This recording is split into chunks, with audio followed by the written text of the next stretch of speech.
Hey everybody, it's Dr. Will Cole. We're live here in our Functional Medicine Health Center where we see patients around the world via webcam and phone health evaluations and consultations, and locally in Pittsburgh, Pennsylvania. And we have my dear friend Dr. Amy Shah again on Facebook Live where we get to talk to each other about different health topics. How you doing, Dr. Amy? Hey, how's it going, Will? You're in one of my favorite cities, Phoenix. We just were talking about, I knew exactly where she was as soon as I saw her logged in. In front of True Food Kitchen, our favorite for picky eaters. Yeah. So today we're going to talk all about picky eaters. So parents out there, tune in, share it with your friends if you have picky eating kids. And if you're an adult who's a picky eater, this is also for you too. Dr. Shah and I are both parents. We both have a little boy and girl at home.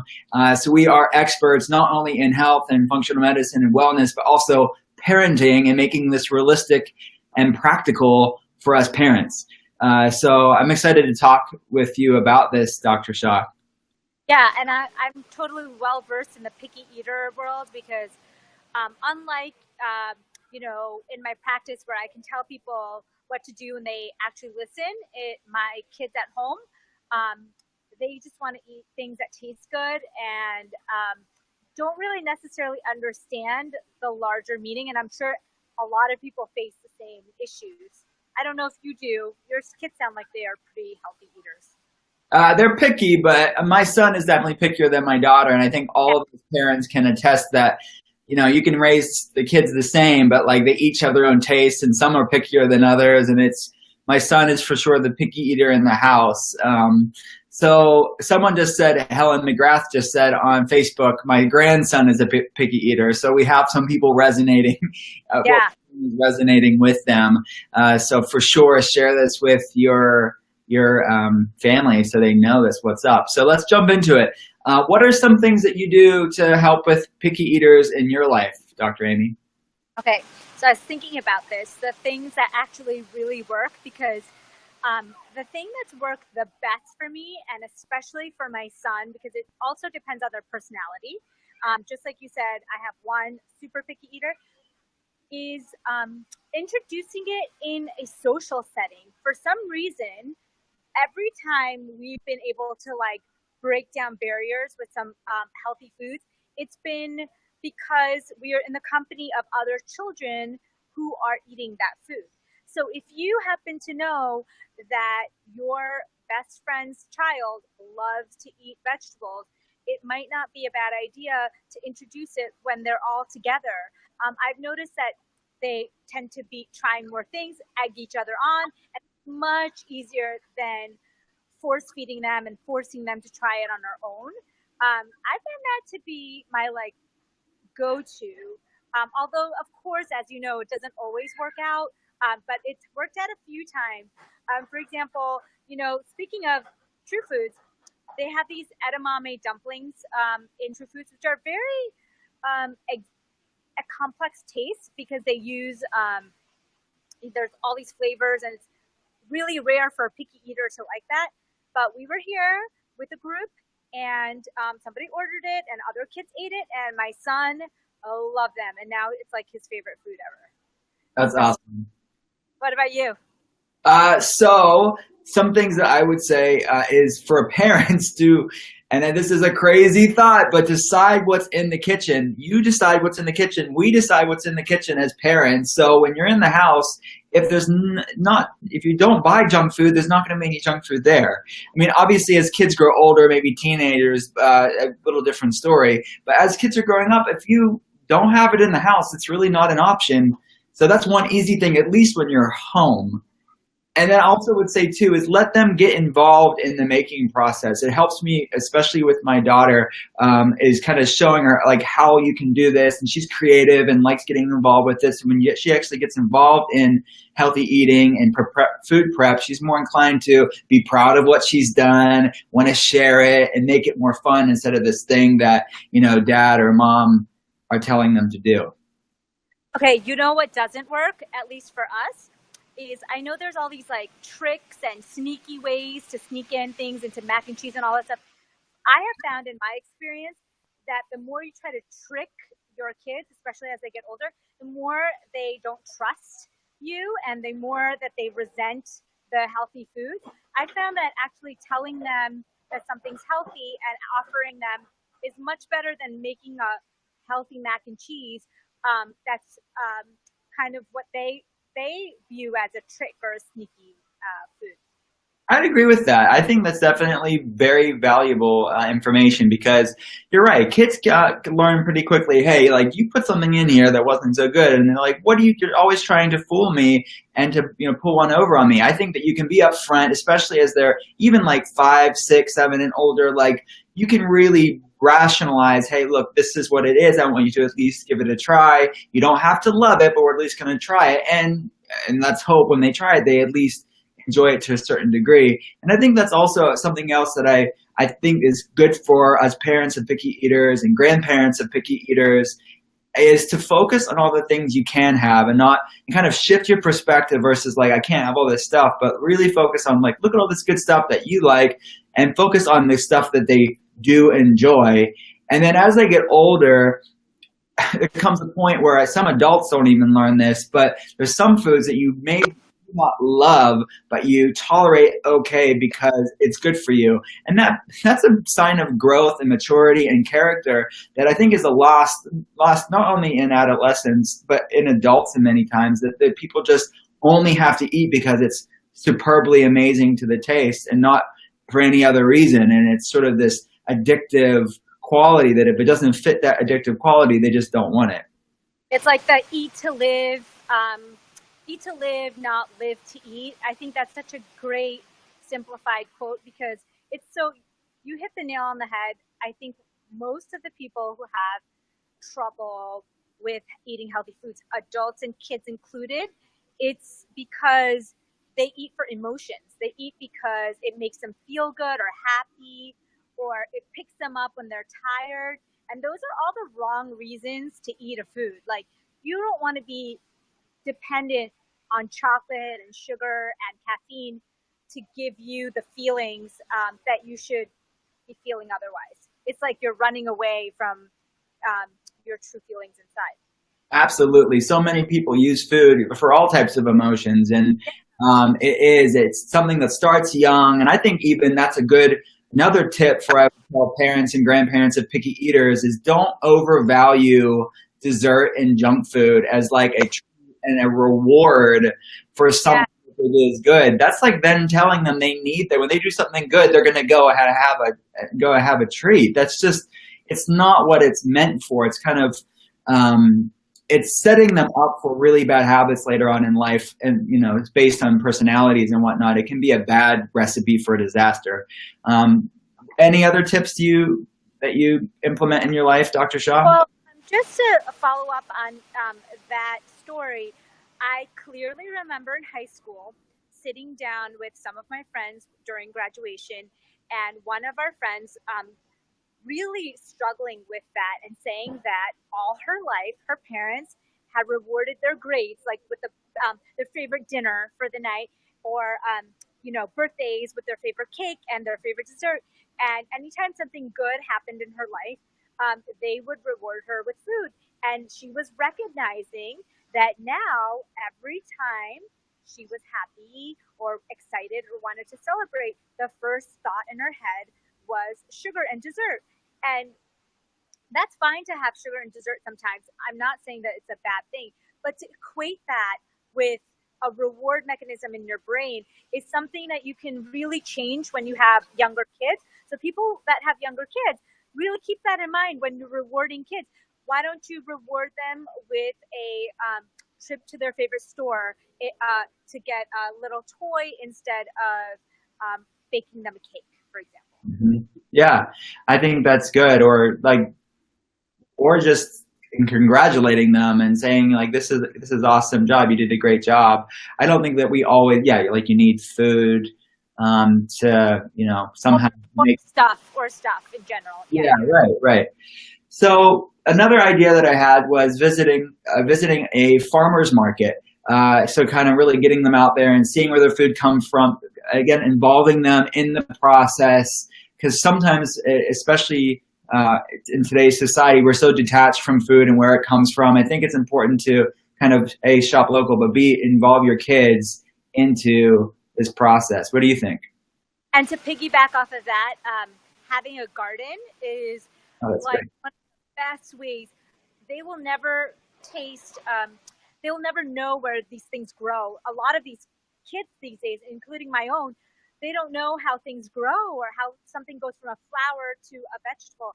And having even a small, not that successful, I have to admit, garden has been really great for the kids to kind of experiment, know where things come from, and try things here and there. Yeah. And what's cool, I think another thing that a cool time, a cool aspect of the time that we live in, is that there's so many healthy alternatives out there where, you know, if you're going to, instead of getting the regular chicken nuggets, the junk food chicken nuggets, you can get organic, like good gluten-free chicken nuggets out there, like floured in like almond flour or rice flour. It's a way better alternative than having the conventional stuff. And that goes in for just, you know, any one of the like classic American kid meals. There are at least better alternatives. This may not be as, not as good as like nutrient dense vegetables and fruits and all this good stuff we want them to eat, but I think it's at least better. What do you think? Well, I completely agree with that. I also think that taking them to unexpected places. We went peach picking last year, where they weren't really big fans of peaches. They had never, especially my picky one, and it was just amazing to pick them off fresh off the tree and actually eat them. Totally changed their perspective on peaches and stone fruits in general. I think that that was an eye-opening experience for me. Like, oh, sometimes taking them to an unexpected outdoor nature place has double the benefit. Not only are we getting out, moving, getting some fresh air in nature, but it's exposing them to foods that they may have passed over for like something processed before.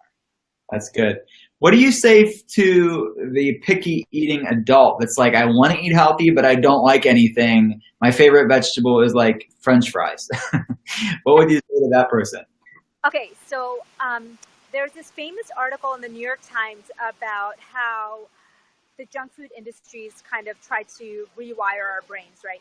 Because Doritos are just salty enough not to satisfy your salt craving, just sweet enough not to satisfy your sweet, just crunchy. So they actually put electrodes on people's brains so that you will want more and you'll not be satisfied and you'll crave it the next time. And I think that if you understand that it's not just you, it's not like your body's telling you to eat a Dorito.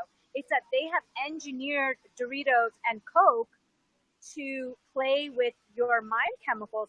I think when people understand that, they're like, oh, really? That's weird. I just thought that that's what I like and that's how it works.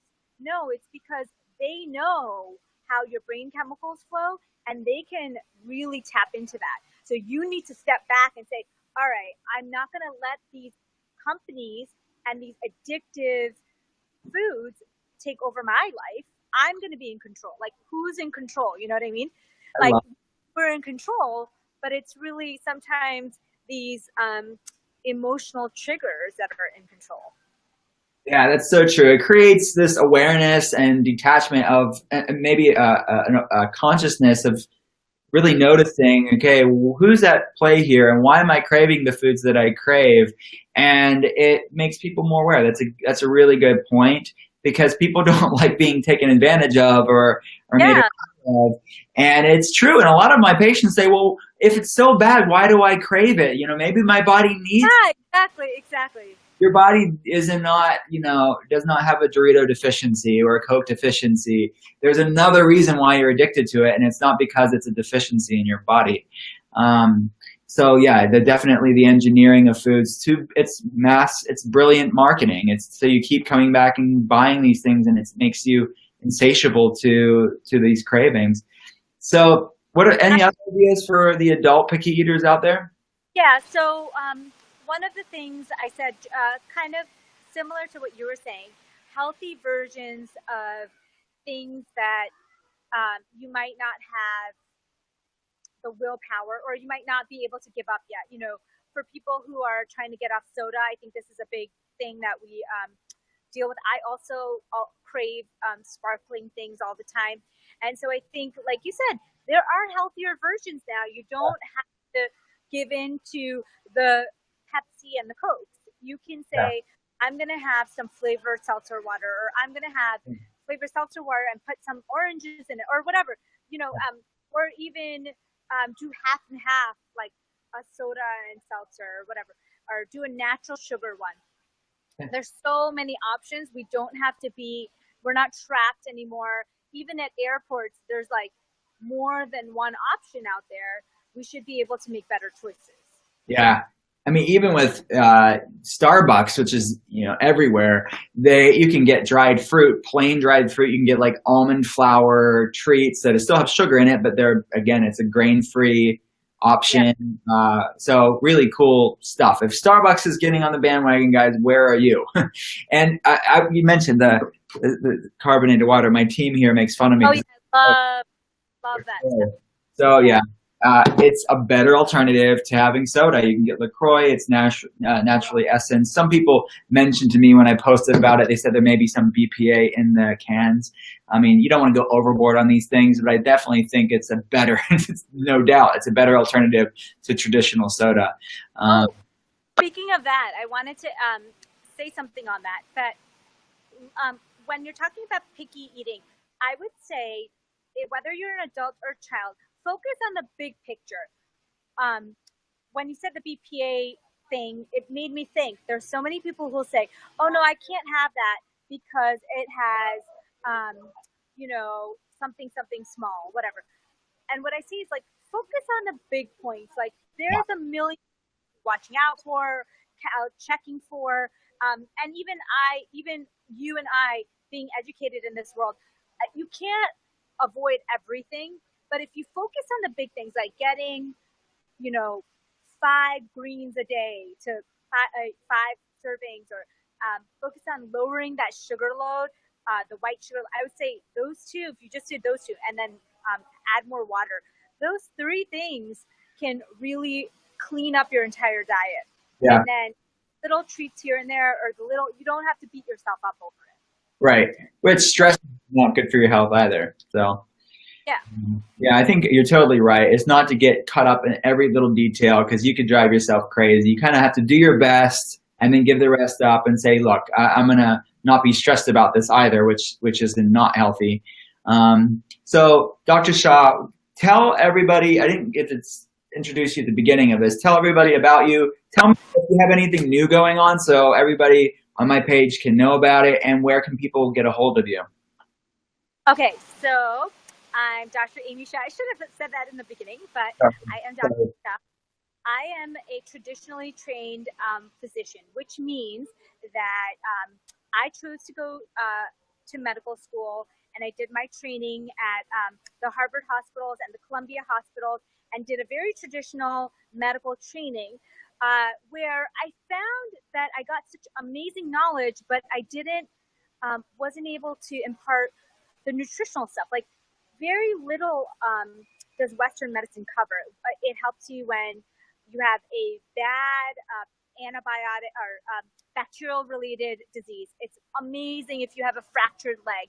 But what about keeping people at tip top shape and helping people with nutrition and stress in other parts of their lives? So that's so I say that I do integrative medicine. I'm over at amymdwellness.com. I'm also at Amy G. Shah, AMYGSHAH at Instagram, and Amy Shah MD on Facebook. I'm working on a few things. I want to know what you're working on too.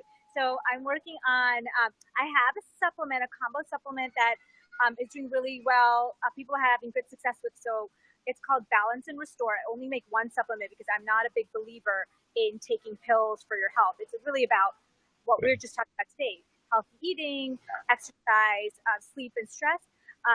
But there's a few things that I take regularly, like vitamin D and B vitamins, and a few things, ashwagandha and rhodiola, which we talked are great for good stress, natural stress relieving herbs.